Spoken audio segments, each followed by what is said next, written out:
मूँह संभाल के गल कर।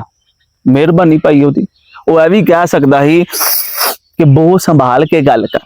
अज असी एक ऐसी चीज के बारे च गल करांगे जेड़ी साडे दिल ते टूथपेस्ट दे बड़े ही नेड़े है। जी हाँ, अज असीं गल करांगे गंदे दंदां दे बारे च।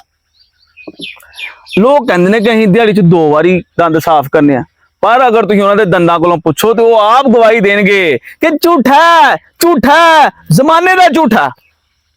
गंदे दंदां तो मुराद ये नहीं हुंदा कि जनाब तुसीं अज दंद साफ करना भुल गए हो। गंदे दंदां तो मुराद ऐसे दंद जिहड़े आप सोचण दे ने कि हरे सानू किसी डॉक्टर ने साफ करना। किसी बंदे नूं ऐ पुछना कि तू अज दंद साफ कीते ने, इंज ही है कि तुसीं किसी सियासतदान नूं पुछो कि तुसीं अपने वादे पूरे कीते ने। हैं कई लोगों के दंद ते एडे प्यारे हुंदे ने कि बंदे नूं लगदा है कि हरे इन्हां ने किसी डरावनी फिल्म च जनाब कोई खास किरदार अदा करना है ते जनाब उस किरदार दे विच ही वड़ गए दे ने। बिल्कुल पीले दंद। 100 चों 70% बंदियां दे दंद इस तरह दे हुंदे ने जिस तरह टूथपेस्ट की मशहूरी जो पहले जिहड़े दंद दसदे ना बिल्कुल उंज दे, बिल्कुल उंज दे दंद हुंदे ने। ते कई लोगों के दंद एडे पीले हुंदे ने कि जिहड़ा कोई बायोलॉजी साइंस का तालब इलम है ना वो भी नहीं दस सकता कि यह दंद जनाब किहड़ी खास किस्म का दंद। वो बहुत जनाब मैल की ऐसी तह वजी हुंदी है कि सारे एक जैसे ही लगते हैं।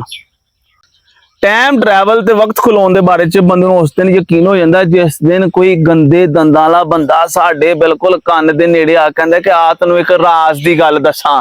दर हकीकत ये कहना चाहता है कि आ तैनूं बो ना मलावां। हैं असल च इहो जे बंदे जिहड़े हुंदे जिहड़े कदी दंद साफ जिहड़े करदे ही नहीं उन्हां नाल रोटी खाण दा इक अपना ही मजा है लै दे जाएगा। ते जे तुसीं उन्हां दे बंदियां नूं किते मजबूर कर ही दो दंद साफ करन ते तो उस दिन पेस्ट भी सोचते कि अज मेरा तगड़ा मुकाबला होना, अज जहर का तो मेरा मुकाबला है। कई लोगों के दंद एडे गंदे होंगे ना कि जनाब अगर वो सेब नूं भी टक्की लान तो सेब भी रोना शुरू कर दे। गैस करो कि तुहाडी सहेली जनाब महंगा चंगा सूट पा के आए ते बो दे मारे दे दंद लैके तुहानूं आखे आई लव यू। हैं तो तुसीं कहना लै जाओ इस गुस्ताख नूं कैद च सुट दिओ इनू।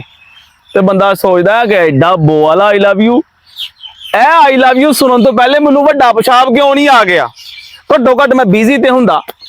खैर गंदे दंद ते बदबूदार साह ये कोई हासे वाली गल्लां नहीं है बादशाहो।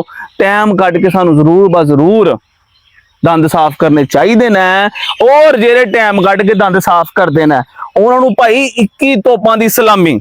वीडियो चंगी लगी है तो लाइक करो, शेयर करो तो सबसक्राइब करो ते टाइम कट के दंद साफ